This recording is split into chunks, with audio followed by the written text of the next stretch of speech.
966.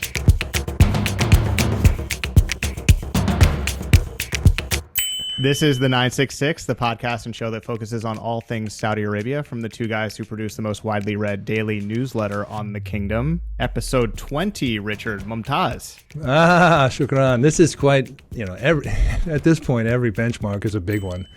It's like our first month of dating. But 20 episodes is good.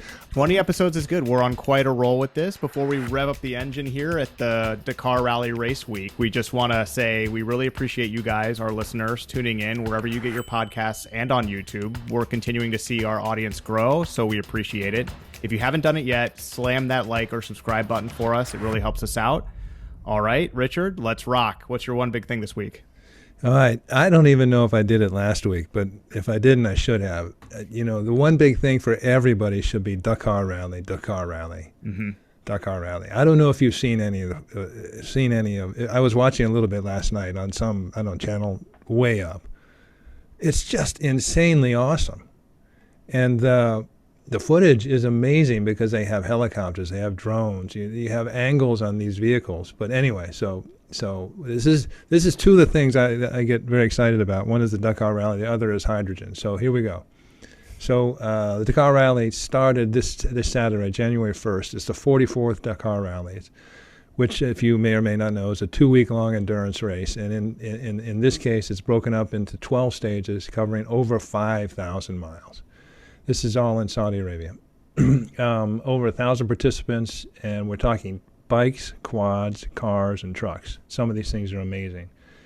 209 rookies, 130 legends, and legends are people who are drivers who have been in 10 or more rallies.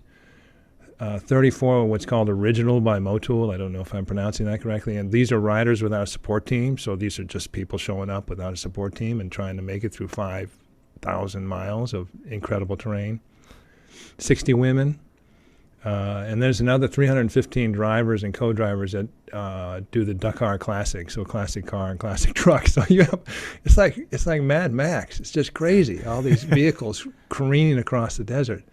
And added to that, one of the things in this year's rally is the first hydrogen-powered truck, which is, and the picture will go up on YouTube. Mm-hmm. Incredibly cool-looking six-wheeler that sort of looks like a converted Sprinter van on steroids.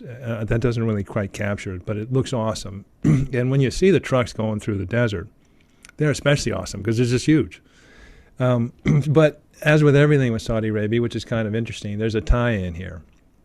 So this truck is a demonstration truck. They're just going 12 miles on initial stage. But it's done by a French automotive startup called Gaussin. And it's sponsored by Saudi Aramco, and it's the H2 racing truck. And the interesting thing is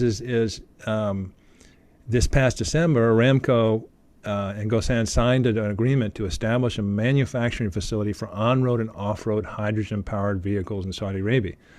And as a first step, Gaussin and Aramco will study the feasibility of a manufacturing facility and a hydrogen distribution business to serve the Middle East region.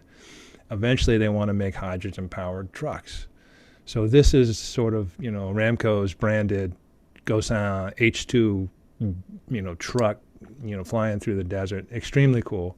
So this extremely awesome hydrogen-powered prototype may be coming to a street near you if you live in Saudi Arabia. And like you mentioned, we're going to have this, some of the images of this thing on for our YouTube watchers, but it sort of looks like the sand crawler from the original Star Wars, like the big box that just crawls along the sand. Very appropriate. Gaussin is a really interesting company as well. Tech company actually founded in 1880 that assembles and offers zero-emission, smart and connected vehicles for freight transportation and people mobility based in France. The French are all about Dakar Rally. I mean, they were the original Dakar. The original Dakar was from France to Morocco. Do I have that right? Dakar, Senegal. Yeah, Senegal. Okay, yeah, sorry. So can you imagine? And that's one of the interesting things about Saudi Arabia on this one. So it moved, the rally moved from South America to Saudi Arabia primarily for safety reasons because, You just there are too many incidences in South America when people out on some extended remote stage were being hijacked.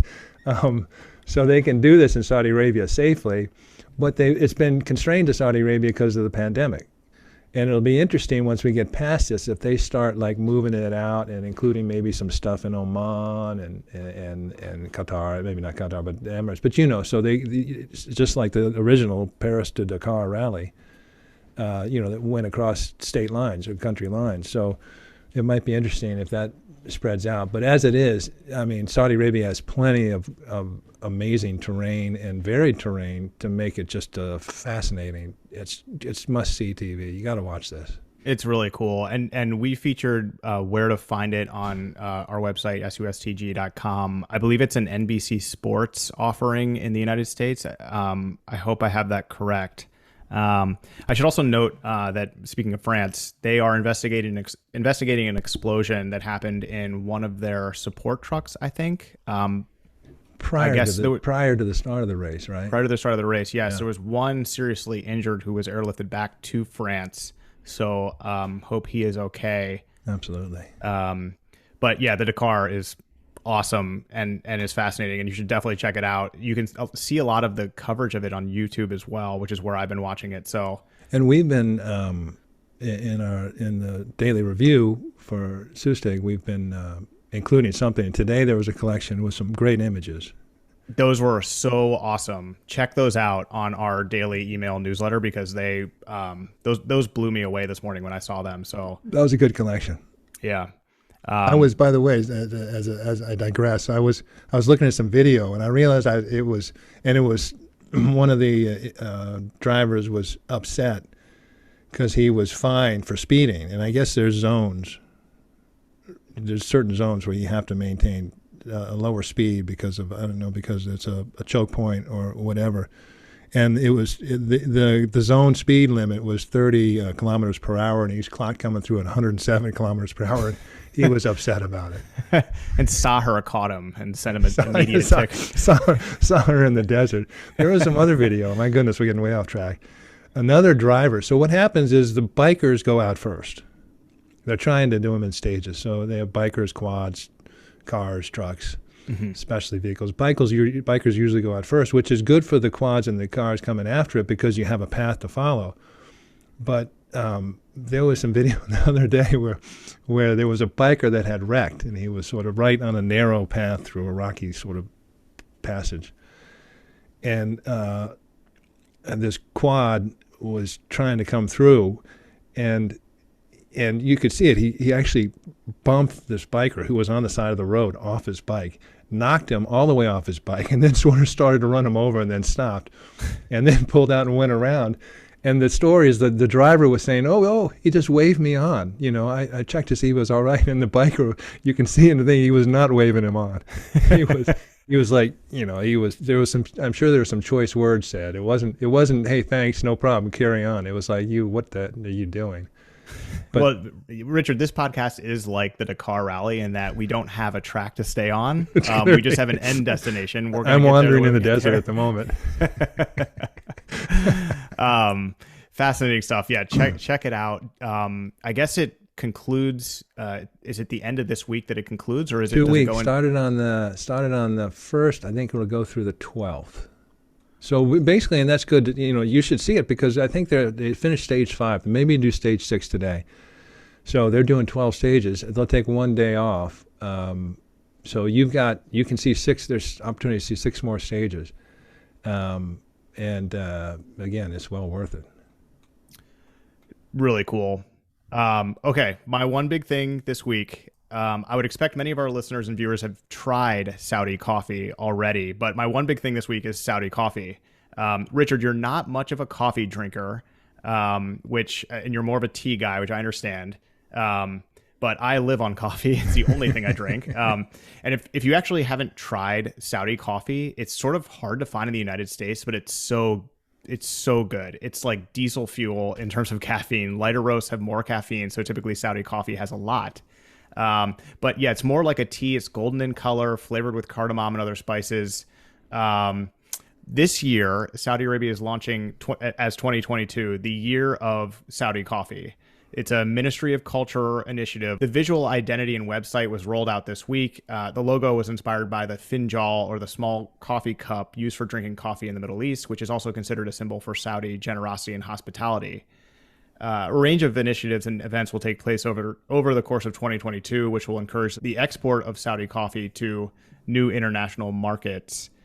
In the past few years, coffee bean farms in Jazan have been given special attention as support for farmers has increased, and special care has been given to the Khawlani bean.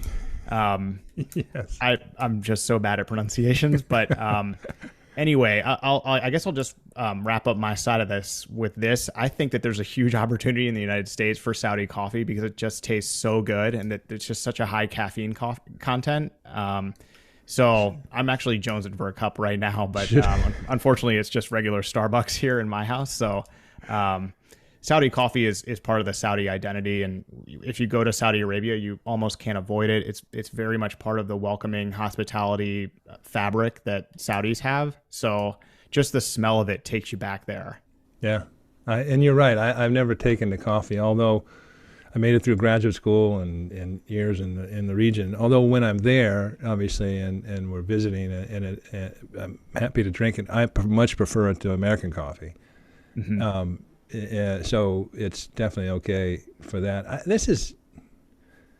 It's really been interesting. We've talked about how Saudi Arabia is basically, it is part of its outreach to the world, and inviting tourists in and doing all these. But a lot of it is also putting forward their culture, and just in this past year, we've seen major festivals, major exhibits, and international organizations being very prominent in terms of camels. We've done it. We did an episode on camels, dates. They have an annual, essentially month of dates. Falcons. They had a month-long auction of falcons, and now coffee. All these things culturally very significant in Saudi Arabia, and it's a lot of fun to see. And it's a lot of fun to see how they're sort of tying it all in together as something. This is native and original and traditional to us. And by the way, it might be really interesting to you, and we might even be able to monetize it. Speaking of monetizing, in 2021, coffee prices reached a 10-year high, and experts continue that coffee prices will maintain being high in 2022. All the way into 2023. So it's that was a hard one to say. So you just need to drink more Arabic coffee, and it'll come right out. Exactly, it'll come right out. So not only are they promoting their culture, they're maybe moving into an up market. Totally, it's when you try to compare it to the U.S. and other places. Like, I'm trying to think if there's anything similar to how the sort of Saudi welcoming, and then there's always like a cup of Arabic coffee waiting for you. Like in the US and in the UK, there's not a single drink that we universally share with virtually everybody that comes in. And in Saudi Arabia, it's like everywhere you go is this coffee. I mean, airports, like people's homes, businesses, hotels, like everywhere you can find it.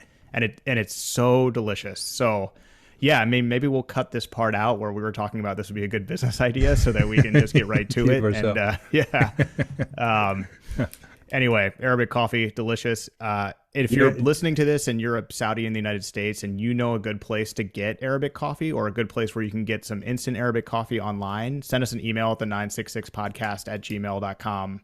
Because we'd love to know. I'd love to just stock up with it and hoard it in my house and only drink that for the rest Lucien of will want to see that one. Anything that's critical, just directly to me. That's exactly right. I should have put that in the intro, but you're exactly right. If it's negative, to Richard. Really easy to remember. Anyway, on to our first topic today, Richard. Let's talk about minerals and mining in Saudi Arabia. The kingdom is probably most known around the world for being the largest oil producer and de facto head of OPEC+, but Saudi Arabia also has the largest mineral deposits in the Middle East. And now the government is looking to build on its resource endowment, quote, a new, modern, and responsible mining industry and a new and emerging mining hub. And the kingdom wants to offer the opportunities in this sector to investors. In the west of the country, the Arabian Shield is a major source of precious and basic minerals such as gold, silver, copper, zinc, chromium, manganese, tungsten, lead, tin, etc. like oil, mining has a carbon footprint, and there are complex economic forces driving the feasibility of extraction and export. Richard, let's talk a little bit about the mining and minerals sector in Saudi Arabia and sort of where it's going from here. Yeah, it's an interesting play, and it's a play that has been part of their strategic planning for some time. And the mining sector is already viable. I mean, they generated $26 billion in revenue in 2020. Mm-hmm. They want to double this by 2030, and it's attracted a lot of domestic and international investment. And they have, like you mentioned, they have their primary things are phosphates. They have 3 major projects, and actually U.S. companies, including Mosaic and Bechtel, are heavily involved in those projects. Gold is actually their most lucrative sector. They have 6 gold mines. They just opened up an opportunity to pursue some 26 million tons of gold, zinc, and copper near Riyadh. Copper, their first copper smelter with Trafigura Singapore is coming online. Aluminum, 2009, Alcoa, they invested in and have developed an $11 billion project that includes a bauxite mine, refinery, smelter. So, mining and minerals is already an important part of the economy. I mean, the big push now is, I think, Saudi Arabia, with 2 reasons. Saudi Arabia thinks it's a sleeping giant. And when you look at the mining sector, it comes underneath, in terms of the Vision 2030 scope, it comes underneath the National Industrial Development Plan. And that NIDP plan, they're dealing with industry, and that would be the automotive sectors, which we did a segment on, military, pharmaceutical, that sort of thing. Energy, power sectors and renewables, logistics, ports, exports, that sort of thing, and mining. And they really see mining as that 3rd pillar, along with oil, and then 2nd pillar, gas and petrochemicals, as being a huge natural resource revenue generator. And the piece we did on the automotive industries, there's some interesting parallels with the mining industry, in that one, there's a very large domestic market, and I didn't know this, but Saudi Arabia is the 4th largest net importer of minerals in the world, so you've got an immediate need right there. 2, again, like the automotive industry, geographic proximity to major end-use markets in MENA, Asia, and Europe. And 3, again, like the auto industry that they're trying to establish, a really good jobs creator. I mean, the mining sector they're talking about wanting to create, some 250,000 geologists, engineers, and positions like that by 2030 through the mining, this expansion of the mining industry. So what are they offering? And they introduced a whole new mining law in January 2021. And what's upcoming, and part of what prompted us to look at this, was the Future Mineral Summit, FMS, coming up next week, 11th through the 13th of January. Mm-hmm. In Riyadh. So I'm guessing we'll see some of these, some more things coming out. But, what are they offering? You mentioned the Arabian Shield, which is, and you mentioned, and that's it's interesting because when you look on a map, it's a geologic formation that basically runs along the east coast of the Red Sea. So Western Saudi Arabia, from Jordan through Saudi and through Yemen. And there's a Nubian Shield, which is on the other side of the Red Sea. It's kind of interesting when you think about all the tectonic activity in long ago. Mm-hmm. Whenever that Red Sea basin split, it basically separated these huge shields that are rife with minerals. And the estimate is 1.3 trillion worth of potential mineral value in gold, copper, phosphate, iron ore, and rare earth minerals in that Arabian Shield. So that's one structural advantage. And the Saudi Geological Survey has already announced 54 locations for exploration. So, a lot of study has been made. Locales have been identified as possible and promising. Other basic stuff, and this is something when you think about a commodities company and all the places in the world where they do business, a lot of them aren't safe, a lot of them aren't secure. Doing business in Saudi Arabia is nice because you're safe. You also know there's a strong infrastructure: roads, rails, ports, electricity. So those are all positive. On top of that, and as part of this sort of mining campaign and the new mining laws that are trying to facilitate investment, they're going to have low tax and low royalties. I think income tax is 20%, and the royalty is 1 to 5% of net profit, not revenue. A 5-year royalty holiday from miners, discounts of up to 90% for sales to local downstream projects, which is really attractive because there are local downstream projects. 75% funding for exploration production. The Saudi Industrial Development Fund is offering 60% loans to investors. The Ministry of Industry and Mineral Resources is investing $3.7 billion of their own in the sector. They've recently digitized 80 years of geological surveys.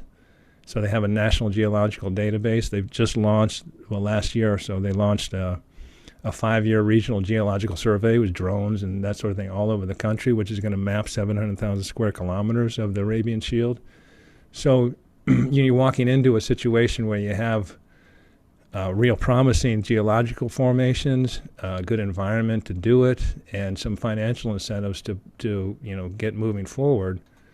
So it could be very attractive, and I think we'll probably see even more announcements coming out of this FMS summit in Riyadh. And they really want to see this, as I said, this is sort of a third leg of that natural resource revenue producer, job creator, and that sort of thing. That is part of the Vision 2030. So, it's funny. Saudi Arabia, as we've talked about, feels very blessed. And when you look at all the things they have been blessed with, certainly in terms of natural resources, beginning with oil, but it moves on to all these minerals. And then, of course, you have solar and wind and that sort of things. It's hard not to conclude they've been pretty lucky. Yeah, you mentioned Mosaic and Bechtel. The largest Saudi mining company is Ma'aden, not to be confused with the late voice of the NFL, John Madden. But Ma'aden is chaired by Yasser Al-Rumayyan, who's also chair of the PIF, the Public Investment Fund. Right. He's non-executive chairman. Abdulaziz Al-Harbi is the CEO. He was appointed on the 25th of April, 2021. At the time that he was appointed, he was the third CEO of Ma'aden in 13 months. So there was a lot of change going on at Ma'aden during this time. But I think Saudi Arabia is really focusing on the mining sector as something that is also changing in line with everything else that is changing in Saudi Arabia. They're not just going to keep mining and stick with the status quo. They're looking to be a leader in mining technology. Actually, from the website of the event that's coming up next week, the Future Minerals Forum, they talk about how the mine of the future will be less visible, smaller, use less water and energy, be less polluting, more productive, and extract minerals more efficiently due to the mass application of new technologies. I think there's a lot of excitement and energy around the technological standpoint of extracting minerals. I also just want to add, you were talking about the Arabian Shield. That is a really cool thing to research online. It is really fascinating, the sort of the age of the plates coming together, and just a really good rabbit hole if you want to go down it. One of the recent investments is this Australian-based EV Metals Group. And this is interesting because it threads in a bunch of things that are going on with Saudi Arabia. And they've committed to spending $3 billion over the next 9 years ago, so up to 2030, on building plants to process minerals, including lithium and nickel. And they will set up these processing facilities, but they've also want to get into exploration. They've got 15 application of exploration licenses, and their plan is to develop a battery chemicals processing facility, which will tie in producing 550,000 tons a year of high purity lithium hydroxide monohydrate, with the plant initially getting feedstock. But the point being is they want to position themselves for what they think will be an EV, automotive ecosystem in Saudi Arabia. And there's the rare earth elements angle here, tantalum. Right. Saudi Arabia has a quarter of the Earth's reserves of tantalum and niobium. I don't know what either of those things are, but they have them, and they're in the ground. So Yeah, it's an interesting space. We will be hearing a lot about this coming up next week with the Future Minerals Forum. That looks like a big show in Riyadh. Yeah, it does. And then, the rare earth I discovered not too long ago, it's not that they're rare.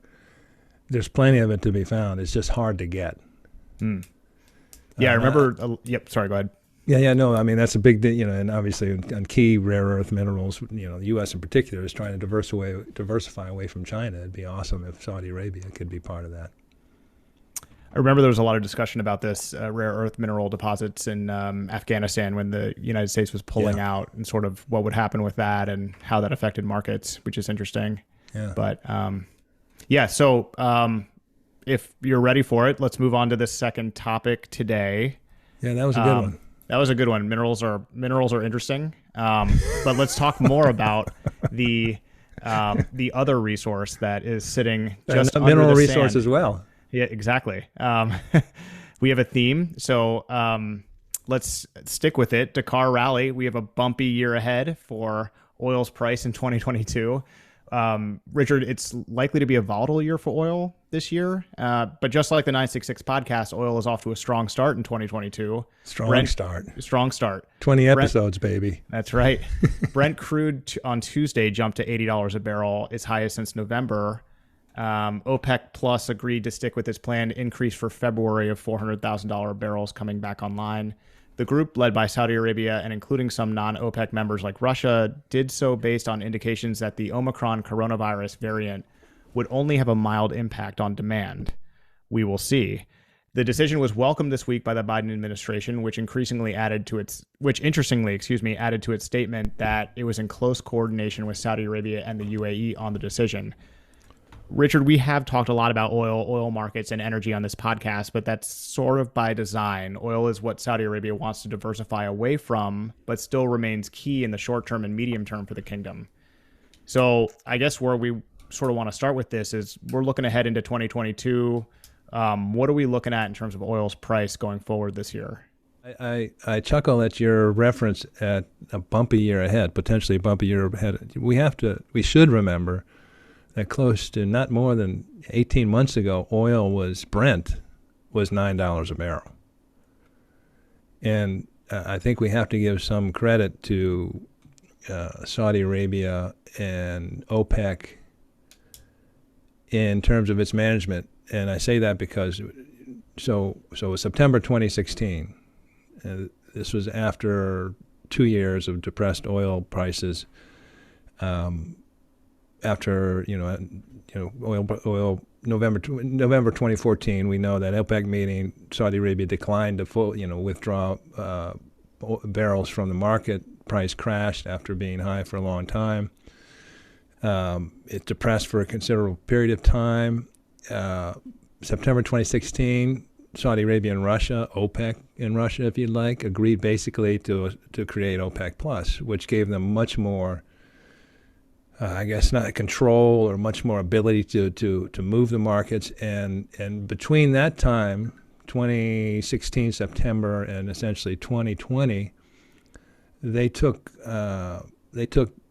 over 2 million barrels per day off the market, which sort of settled the price, moved it back up into $65 range. And you got something a little more predictable, a little more consistent, which is a positive. Now, they had the hiccup in March 2020 when in response to the COVID pandemic, OPEC wanted to take another 1.5 million barrels off the market. Russia said no way. Saudi Arabia said, forget you. We learned our lesson in the 80s. We will not be stuck with holding the lost market share bag. And this is a lesson they learned in the 80s. And they applied it in November 2014. They applied it in March 2020. And as a result, so they flooded the market essentially. And as a result, prices crashed. And that's when you got that $9 a barrel. West Texas Intermediate went even farther south. It went negative. But people forget, I mean, that was a month. They fixed it in April, and obviously we were well into the pandemic at that point. Economic activity was plummeting. So there was all sorts of surplus, but they eventually took off for the rest of that year, 2020. They took close to 8 million barrels off the market. Again, stabilized the markets as pretty ably. And one of the interesting things, and I think this is something that will play into 2022 in terms of how we see the markets and how bumpy they may be, but how we read the markets.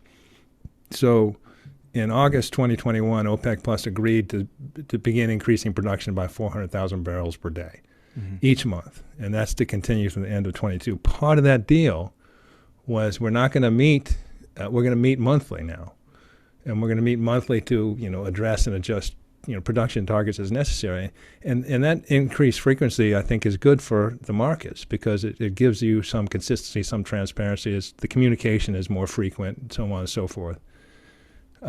So I think in that regard, to get to this point, $80 oil, after, like I said, 18 months ago was $9 Brent,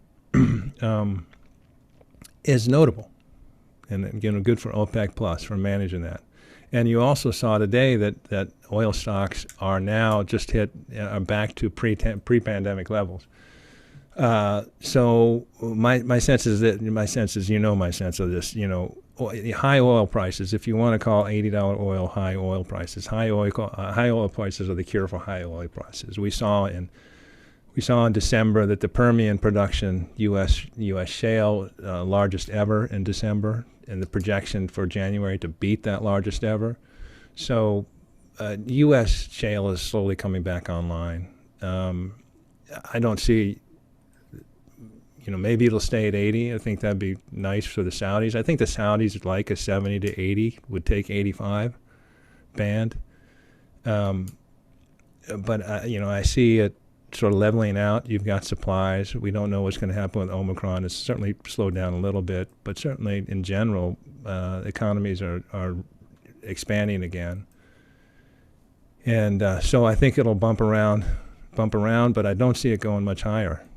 Again, I'm not an oil expert, but that would be my guess. I also don't see it being particularly volatile. I'd like for it to be fairly steady and level, and OPEC Plus has shown a pretty good propensity of late to manage and avoid big fluctuations.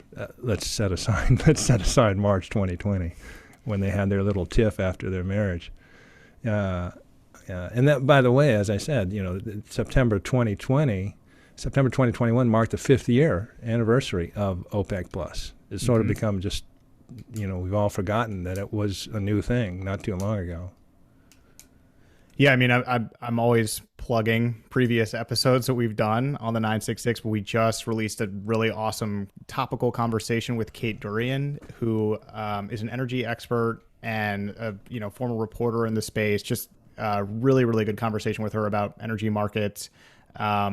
It's really interesting that today Bloomberg featured an interview, a televised interview with Jeff Curie from Goldman Sachs, and he noted that the only two countries in the world that can produce more oil today than they could in January 2020 are Saudi Arabia and the UAE, adding that all other producers will struggle to hit pre-pandemic levels. So it's very interesting. And you also mentioned price. I think it's interesting that Saudi Arabia is always looking at the price as, if price starts getting too high, the drive to sort of separate consuming nations from consumption of oil starts to become a lot more urgent. So if the price goes to $150 a barrel, all of a sudden America and China are going to start saying, we got to find a way to not consume so much oil because it's so expensive. So the Saudis are not interested in just raising the price as high as they can get it. No. They like that sort of sweet spot of $70 to $90 and being in control of it. Yeah, they definitely want to manage the price. Now, I think I'm going to say this again later when we do our Yallah segment, but it's worth saying twice. Your point about Saudi Arabia and the UAE is really important because capacity and the ability to produce at high levels doesn't just happen. And Saudi Arabia is at this, is expanding, trying to expand production capacity from 12 million barrels a day to 13 million barrels a day. And you will see later that, but they're investing. One of the investments is an offshore oil field. that they're just pumped in $4 billion. You know, you don't get this kind of ability to be a reliable producer, and much less a reliable swing producer, unless you set aside money and you really commit to it, and you make hard decisions where this is something that we prioritize over something else. And it cannot be emphasized enough that the Saudis have really handled this natural resource responsibly. Your one big thing last week was that new oil that has come online in 2021 hit its lowest level in 75 years. Right. So I think that's, first of all, I think what you just said is really well said, but I think that's really notable. You know, if more oil is not coming online, I understand that the world is, you know, and I sort of think that 2022 is going to be the first year looking back that we will say, okay, this is where the global energy transition began. It's not, it isn't, but after COP26, there's sort of an attitude change about the energy transfer. There's a general timeline of nations around the world pledging to be net zero with carbon emissions. So it just feels like this is a pivotal year, but it, you know, taking that and then juxtaposing it with the new oil, you know, producing more oil today than they could in January 2020, you know, investment in new oil online, you sort of see a, you know, fuzzy picture of what we're looking at here in the oil space. It's interesting you say that, because one of the things, the COP27, which I think next year is in Dubai. Oh, interesting. I'm not sure. It's maybe Abu Dhabi and Dubai, but one of the things they said coming out of the COP26 was, all right, we have these pledges, come back next year with hard commitments and updated hard commitments. And I think this COP26 was different from the Paris Agreement in 2015 in that people took it more seriously. There was no discussion of whether climate change is real, and that you had I think 130 nations with NDAs with, you know, national commitments, and they came back and said, you know, all right, so we had a lot to deal with in COP26. Next year, 1 year from now, let's make these pledges, commitments. And so it's interesting when you say 2022 may be an a pivotal year in terms of renewable and clean energy and that sort of thing. Maybe that's the case, and maybe you come back and you have some really, hopefully, maybe you have some really striking commitments. Yeah, and we talked about this as well. The Saudi Arabia is sort of doing its own green initiative announcement and launch before COP26 was a statement in and of itself. It was, we are sort of agreeing now that this is where the world's going, and we're trying to get ahead of this. So I am also now repeating myself, but I just think I think there's a lot going on here, and it ties to energy, it ties to minerals, and everything Saudi Arabia is doing with Vision 2030, but and obviously climate change. So, but again, to self-plug and self-promote, one of the reasons we wanted to speak with Kate Durian, and one of the reasons Saudi's energy scene is so interesting is they are, and this has also came up in our discussion with Chris Johnson, who's a good friend and a really informed lawyer in Saudi Arabia, has been, you know, applying the Saudi legal system and Saudi economic and commercial environment since 1978. So he's a unique resource. But what we talked about with both Chris and Kate was, Saudi Arabia is an expansionary mode on crude oil, on renewable energy, on natural gas, on clean energy, hydrogen. They're just going full bore on all fronts. So it's just, and that's fascinating. But I echo your recommendation that the conversation with Kate's very good. It's great. And the sun never sets on the 966 podcast. You can listen to it whenever, if you miss an episode or if you want to go back, it's always there. The sun does set on the podcast that we're recording right now. As you can see, Richard's room getting a little darker. Well, so I'm looking. I was just going to say, I'm spectral over here. I usually, I shut out all the windows. There's windows here. I'm going to take it down because, the sun did go down. So this week's Yallah segment, Yallah, Saudi in a minute. Yallah. The first topic. Traffic police of Saudi Arabia recently updated its list of fines due to the high rate of traffic violations. Fines range from Category 8 fines of SR 100 to 150, Saudi Riyals 100 to 150, all the way up to Category 1 with fines of SR 20,000 to SR 60,000. So roughly $6,000 to $20,000. Exactly. Yikes. And the category 1. Yikes. We talked a little bit about last week with Chris Johnson, Sahar, and sort of the complex social situation around traffic monitoring. So that's interesting that they're obviously trying to get these traffic violations under control over there. Saudis drive crazily, if I may make a broad statement. So this is probably good. Yeah.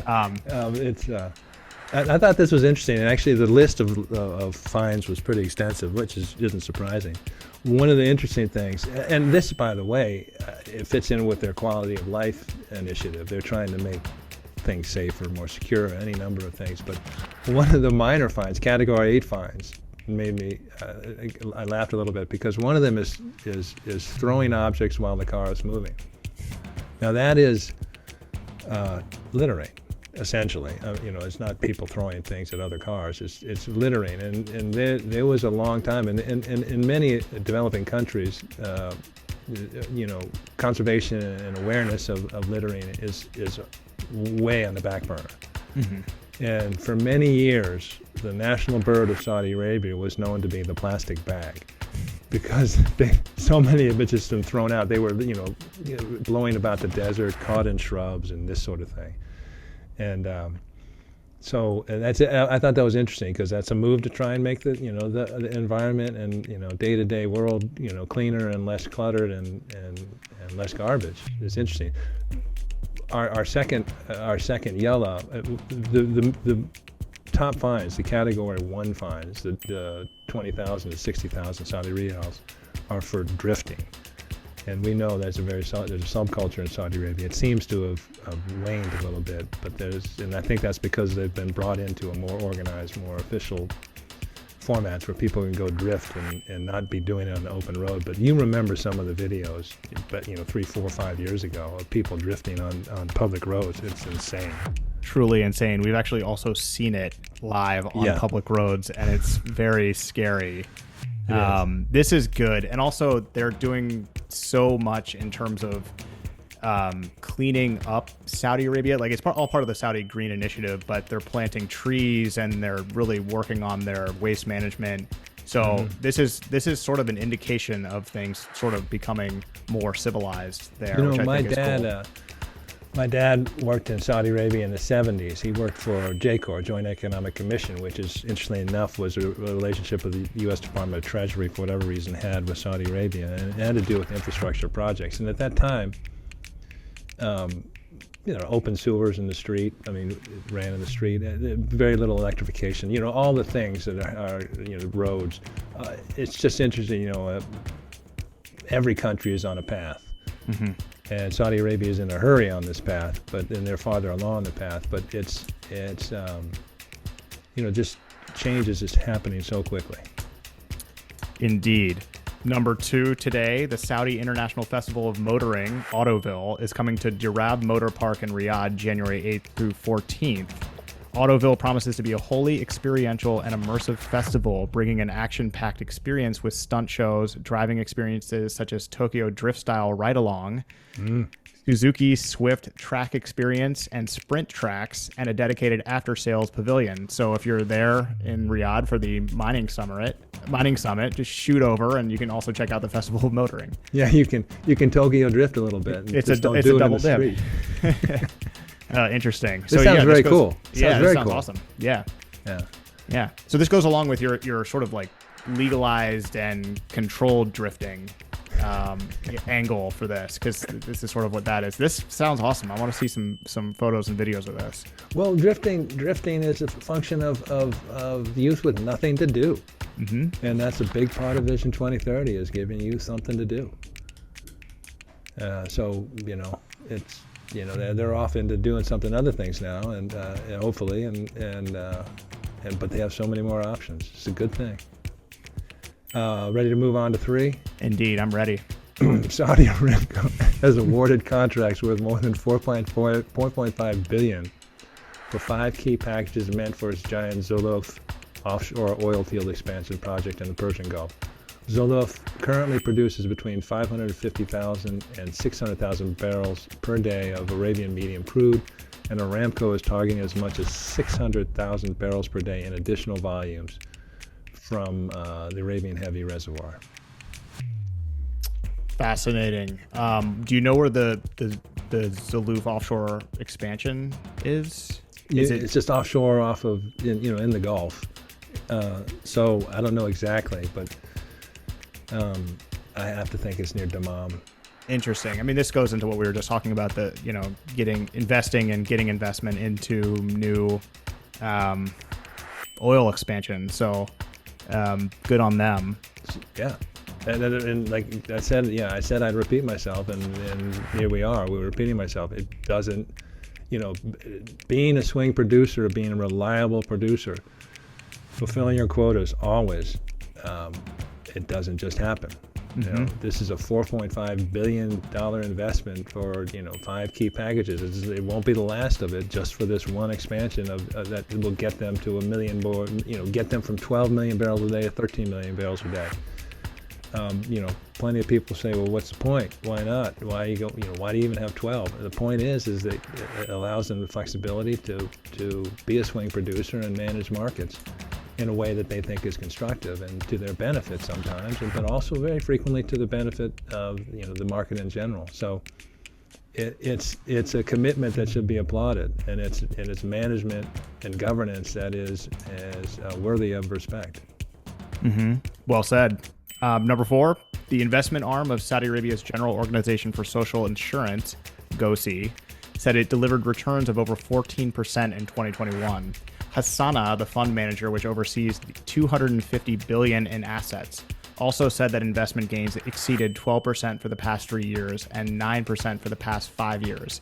This is cool because Hassana is sort of a new entity that combined 2 pension funds and now is positioning itself to be one of the top 10 pension funds in the world. Yes, I love these things where transparency breaks out. Mm-hmm. It's nice. I have a friend for many years who insisted, and maybe he was right. He was privy to these sorts of things. That always said there's 2 books, the 2 sets of books, in the kingdom. There's one that goes to the royal family, and then there's the other set of books, and eminently believable. But as we move along and we see some of the Vision 2030 accounting practices and an attempt to be more transparent and more disciplined, it seems less likely. Mm-hmm. I'm not saying it's not occurring. I'm not saying so.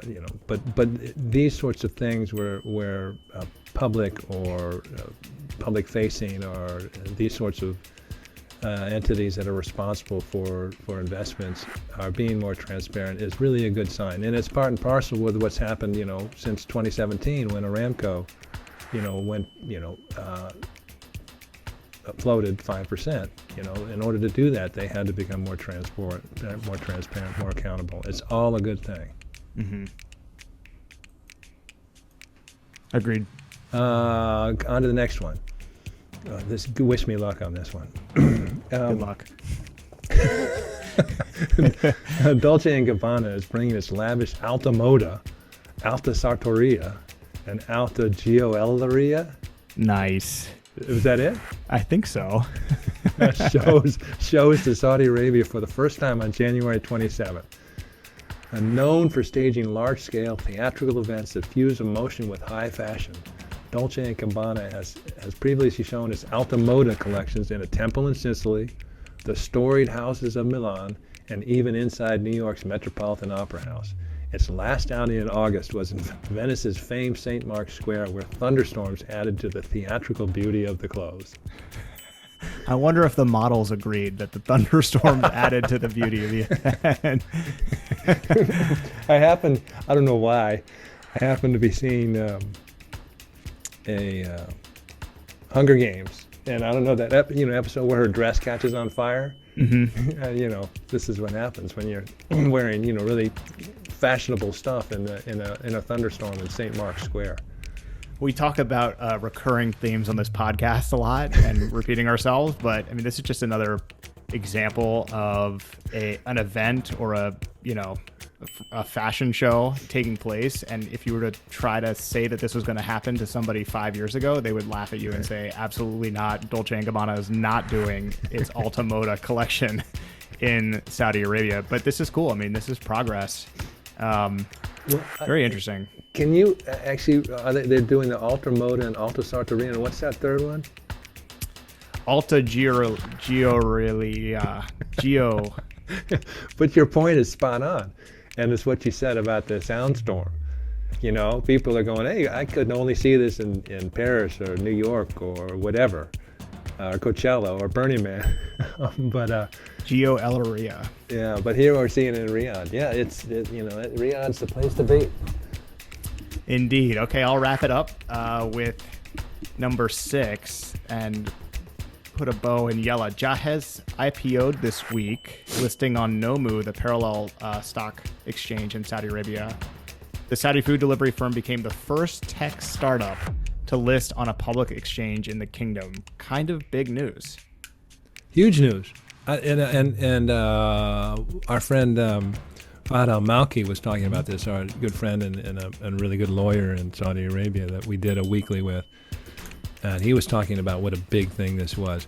And technically STC Pay is sort of recognized as the first Saudi unicorn. Because when Western Union bought 15% for $200 million in November 2020, it sort of qualified as a unicorn, or billion or more, value a billion or more. But STC Pay is a fully owned subsidiary of Saudi Telecom. Jazan, to me, is a true startup story. I mean, it started in 2016 and is now valued at $2.4 billion and just publicly listed. I mean, I'd give it distinction of the first true Saudi unicorn. We'll have to have somebody from Jazan on the 966 to talk about the story, because I'm sure it was very interesting. I'm sure they have a very interesting story leading up to this. So that's really cool. Yeah, food delivery is huge. Well, they hit it just right with the pandemic. Oh my goodness. Absolutely. So congrats to their team. This is huge. It's big for Saudi Arabia too, because this is the name of the game, just getting homegrown companies that aren't in the energy and mineral space to survive and thrive and start bringing investment in. So, and big for Saudi Arabia's venture capital space as well. You know, I'm looking at me in this thing as the sun goes down, and I just have the light from the monitor. I think we need to call this the Michael Myers episode, because I'm terrifying. Well, what I was thinking when I was looking at you is that I could really use a cup of Arabic coffee. It seems to be getting pretty late. It is getting late here, so I think we will wrap it up now. Again, wherever you get your podcast, if you subscribe to us, leave us a little review. A 5-star review is definitely preferable, but any review at all would be great. No mention of how I look right now, please. Make it just based on the content and not on what we look like right now, please. Not if you were frightened by the visual.